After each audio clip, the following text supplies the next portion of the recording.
I call your attention to the second chapter of the book of Job. First 4 verses. Again, that was a day when the sons of God came to present themselves before the Lord. Satan came also among them to present himself before the Lord. And the Lord said unto Satan, From whence comest thou? Satan answered the Lord and said, From going to and fro in the earth, and from walking up and down in it. The Lord said unto Satan, Hast thou considered my servant Job? There is none like him in the earth, a perfect and an upright man, one that feareth God and escheweth evil. Still he holdeth fast his integrity, although thou movest me against him to destroy him without cause. And Satan answered the Lord and said, Skin for skin. Yea, all that a man hath will he give for his life. Satan's estimate of human nature. Satan's estimate of human nature. Satan, that sworn enemy to God and all good men, is here pushing forward his malicious prosecution of Job, whom he hated because God loved him and did all he could to separate him and his God, to sow discord or to make mischief come between them, urging God to afflict Job, and then urging Job to blaspheme God. The court is set. The prosecutor or the accuser is now making his appearance as before. Satan had previously been to God concerning Job. And then Satan requested on this occasion that God would strip Job of all of his possessions. And of course, God permitted this to happen. He lost his children. He lost his servants. He lost his cattle. And he lost his oxen. But Job said, Naked came I out of my mother's womb, and naked shall I return. The Lord gave, and the Lord hath taken away. Blessed be the name of the Lord. Instead of Satan confessing his mistake concerning Job, he comes up with a further design. For you see, Satan never gives up. If Satan misses you one way, don't think you have it made. But Satan is coming up with a further design. He made 3 attempts upon our Lord and Savior Jesus Christ. After having been on a 40-day fast, Satan offered him bread. Jesus said to him that man should not live by bread alone, but by every word that proceeds out of the mouth. Satan carried him to the top of the pinnacle. Made an appeal to fame. Jesus said to him that thou shalt not tempt the Lord thy God. Then Satan carried him to an exceeding high mountain. Showed him all of the low men that he had put in high places. Told him, I'll do the same for you if you would just bow down and worship me. You know what the Lord told Satan? To get thee behind. And this is one thing that Satan has done. Ever since the Lord told him, Satan has been right behind him. Just about the time you think the church is getting along fine, numerically, spiritually, as well as financially. If you're not mighty careful, the devil will creep in right behind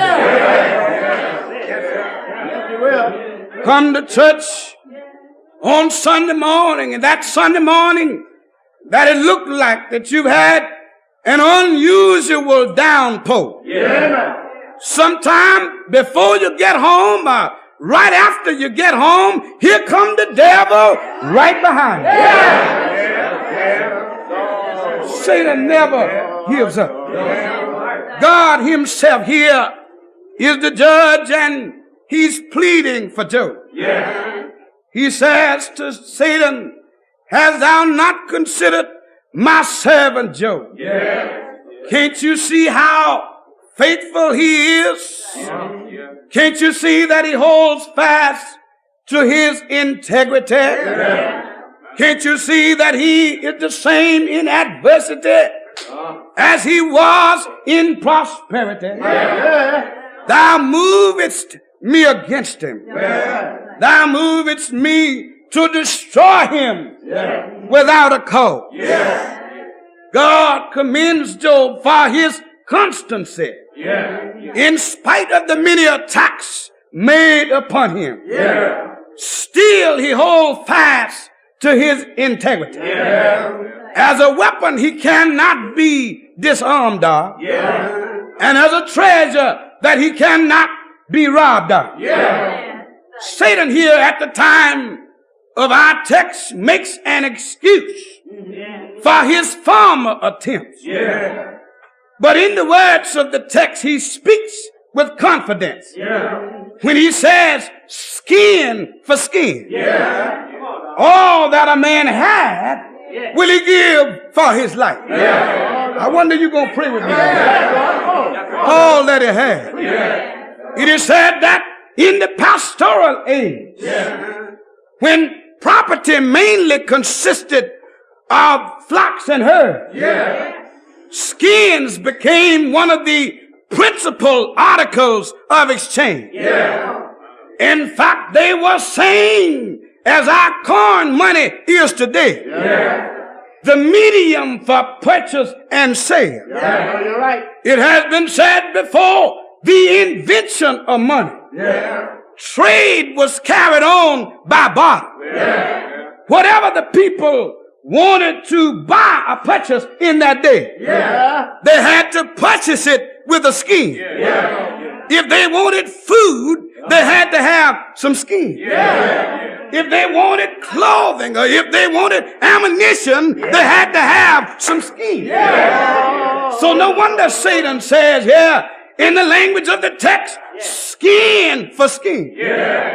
All that a man had will he give for his life. Now you see, Satan argues upon the principle of man's selfishness. You see, Satan knows that most of us are self-centered. We are only concerned about ourselves. He says to God, now, you bragging on Job. You talking about how he holds fast to his integrity. You have commended him for his constancy. I know you've let me rob him of his possession. But you see, that wasn't his scheme. I tell you what you do, since you think he's a perfect and an upright man. You let me touch his skin. You let me break him out with ball. From the crown of his head to the sole of his feet. And I believe I can make Job change his mind. For you see, Satan knows that we are selfish. Or I can sympathize with you when you're in trouble. But it's a different story when I get in trouble. Why don't you pray with me today?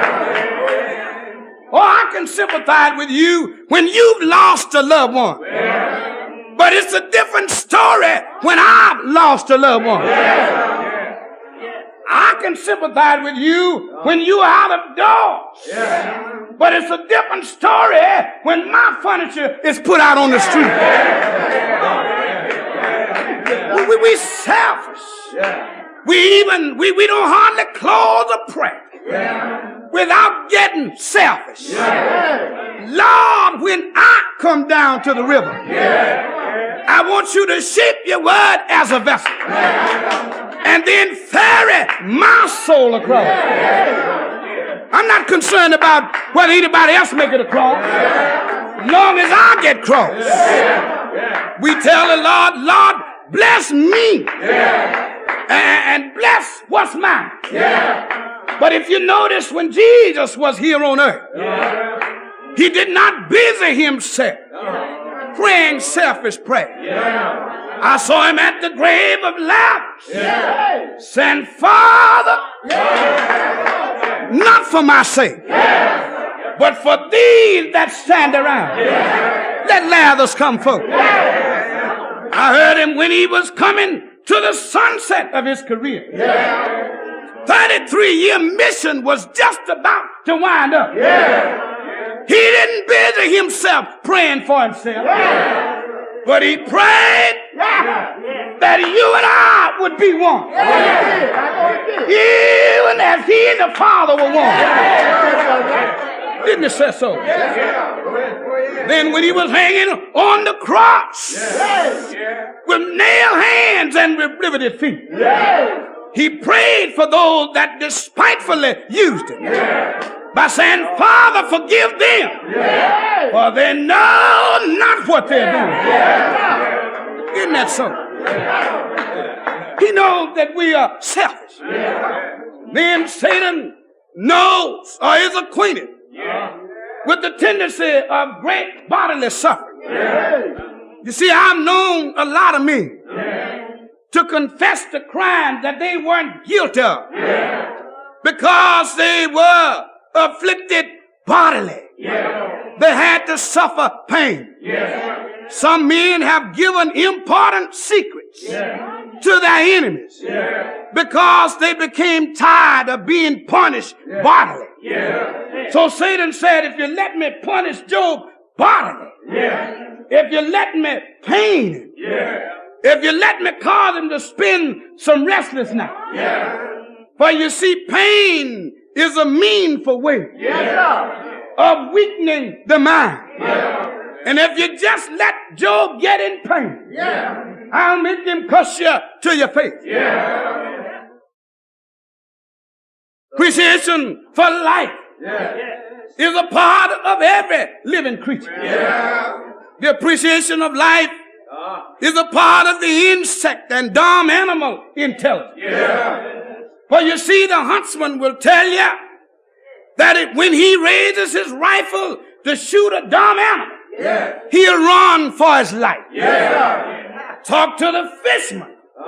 He tell you the fish is constantly dangling on the end of the hook, trying to make its way back in the water. For it's trying to hang on to life. You can walk into a dark room, turn on a light, and watch the members of the insect kingdom running for their life. Don't you know if insects and dumb animals run for their life, surely human beings have an appreciation for life.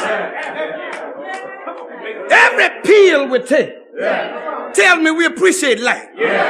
Every time we visit the doctor's office, tell me we appreciate life. Every bottle of medicine, every drugstore, tell me we appreciate life. Every stop sign, every drive slow zone, every red light tells me we appreciate life. No wonder Satan says here, skin for skin. All that a man had will he give for his life.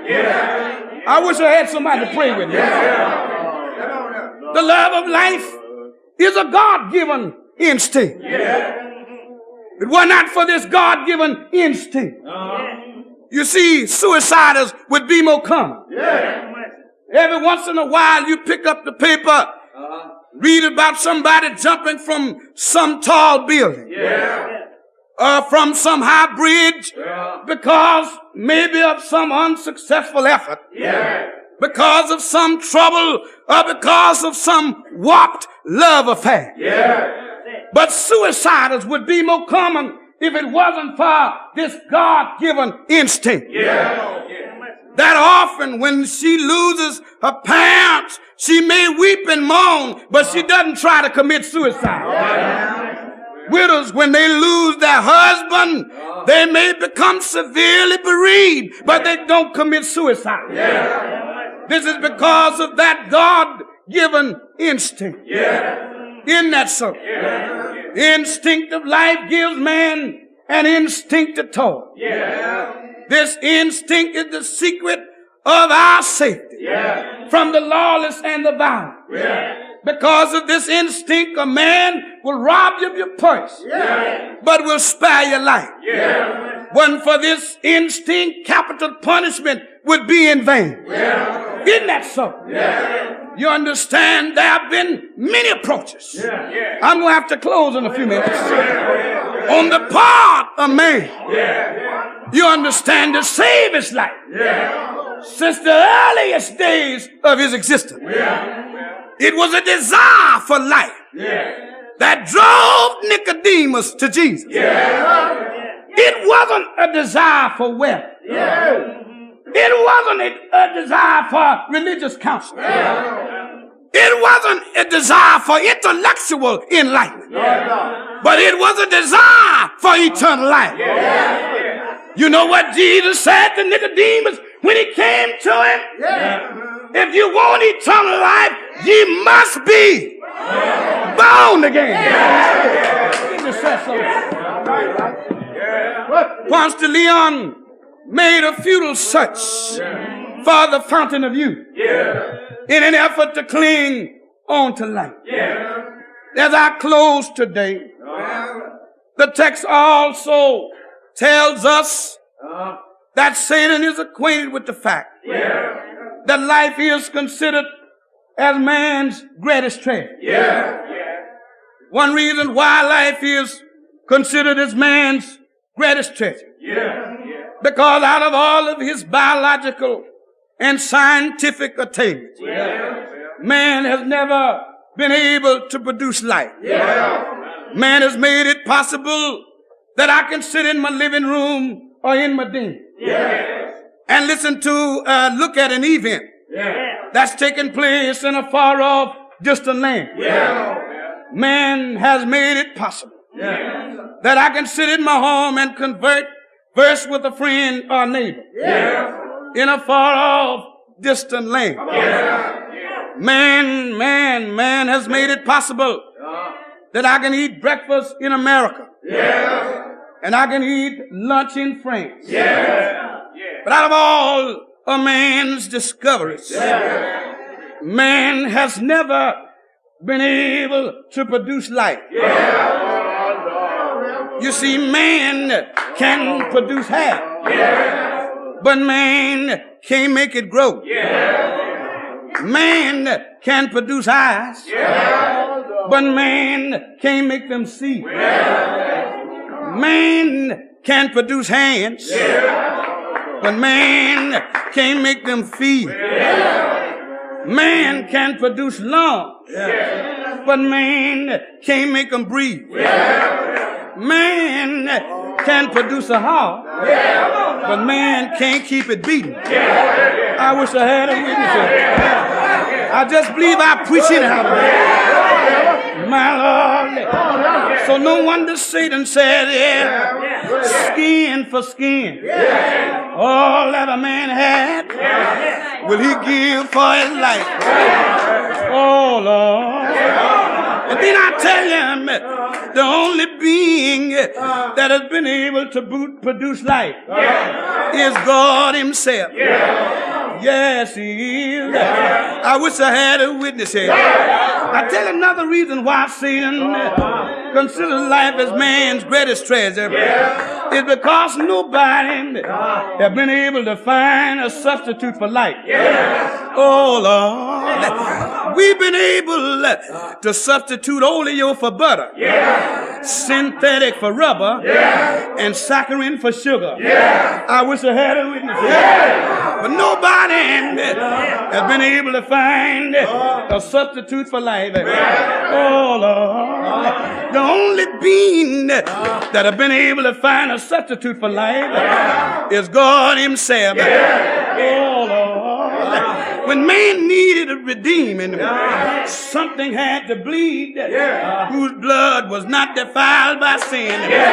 Oh, Lord. They said such took place. The stars and the moon cried unworthy. Oh, Lord. And all of the prophets and patriarchs, they cried unworthy. My Lord. But they looked upon it all, and now they found a lamb slain from the foundation of the world. Oh, Lord. This lamb took a cross and redirected history, inspired the poets to write and the musicians to sing. There is a fountain filled with blood, drawn from Emmanuel's veins. Sinners plunge beneath that flood and lose all of that guilty stain. Oh, Lord. I want to tell you another reason that life is being considered as man's greatest treasure. You are only allotted just one life. And I want to tell all of you that are here today, whatever you're going to do for God, you better do it now. Oh, Lord. For once you lose this life, you're not coming back anymore. Oh, well, you know, I don't mind losing my job. Long as breath is in my body, I feel I can get another job.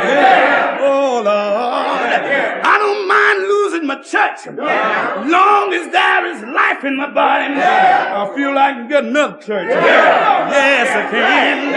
I don't mind losing my bank account. Long as I got my health and strength, I feel like I can get another one. Oh, Lord. Once you lose this life, you won't be back no more. Oh, Lord. I know there is another life, but that's life in another world. Yes, it is. My soul's longing. Tell me there is another life. It's something on the inside. Tell me there's a better place than when I'm living in. Oh, Lord. Every time I see the sun go down, it makes me want to go to a place where the sun won't ever go down. Oh, Lord. Every time I see a fading flower, makes me want to go to a place where the flowers are blooming forever. Oh, Lord. Every time I encounter trouble in this old mean world, make me want to go to a place where the wicked will cease from trouble, the weary will be at rest, and every day will be sad. Yes, it will. I believe it just preach anyhow. Oh, Lord. But you know one thing, Satan, I got news for you today. Satan, you're wrong. There are some things that need treasure even above life. I've known men to give their lives for the cause of freedom. I've known men to give their lives for religious causes. Yes, I heard Daniel sing right early next morning. Our King live forever. The God we serve is able. I declare you. Can anybody have? No, he's able. He's able. I know he's able. Yes, he's able. I know he's able. He's able. Raise up your bow down here. He's able to give ease to your trouble.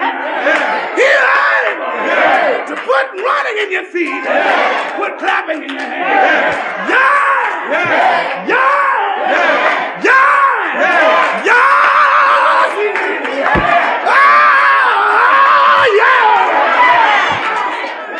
I know he's able. Have you ever tried it? I want to do, I'll get a witness here. Wally!